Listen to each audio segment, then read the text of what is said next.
Alright, like normally I would be talking about, I'd want to talk about, something more political or something, like parasites or something. I want to talk about how all the different parasites that exist and different ways that they attack people. It's kind of awesome.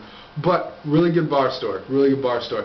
Now this all started off like I don't endorse the use of drugs or anything, and I don't think that this story has anything to do with it. It's just a crazy fun idea. And what it started off with Calvin Hobbes. There's a cartoon where Calvin says, what if God was a gigantic chicken, and then KFC would obviously be the devil, and you could do this for anything. But if God was a giant chicken, you could actually argue that maybe that makes sense. I mean, chickens can only count to 3. After that, they can't. So if they have 3 kids, and they have 4 kids, but you take away the 4th kid, they count 1, 2, 3. They can't count more, so they don't notice that they're missing kids.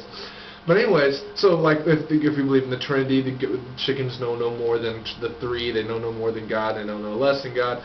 And you can they're white doves. They're very peaceful, but yet overpopulating the entire planet. There's chickens everywhere.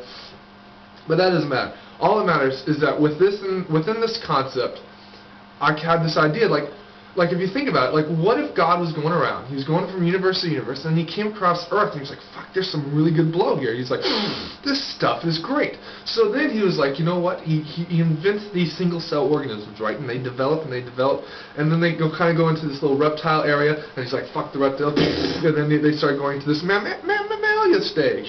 And if you think about it, all mammals are serotonin motivated, like they all act towards, they get excited and try to do everything they can to stimulate their serotonin levels. Humans are social animals, and our serotonin levels when we're social are about the same as heroin. So what if, he's got these serotonin motivated mammals now, but now they gotta actually be able to process this stuff and then be able to appreciate it, and then when they die, the whole point is, so when you die, God's up there and he's like, well, what do you think of the shit? And if you don't say, man, that was some fucking good shit down there, he gets a little fucking offended. He gets disappointed. He's like, man, I put you on this planet, I gave you all the resources you need, you're serotonin motivated, you didn't even try the stuff? But if you're like, yeah, man, that was some good shit, he's like, fuck, and he gets all excited.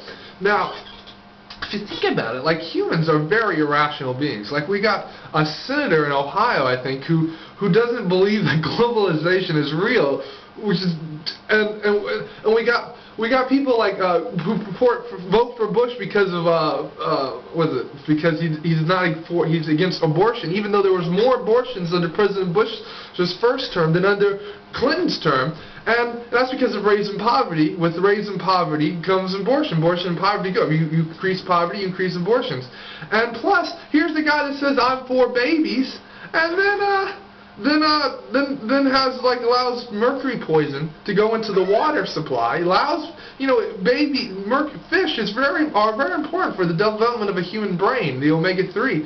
And he's like, well, fuck them. I'd rather have babies die than have rich people lose a few dollars, So, and then we got that FEMA guy who drives his trailer all the way up to Washington just to say thank you for fucking me up the ass. But you know what? When President Bush dies, he's going to go up to heaven, and God's going to be like, what do you think about that shit? And George Bush is going to be like, fuck, that was some good shit. And God's going to get all excited. He's like, yeah, fuck yeah. Wait till I take you to this other planet, man. They got the best heroin you'll ever had.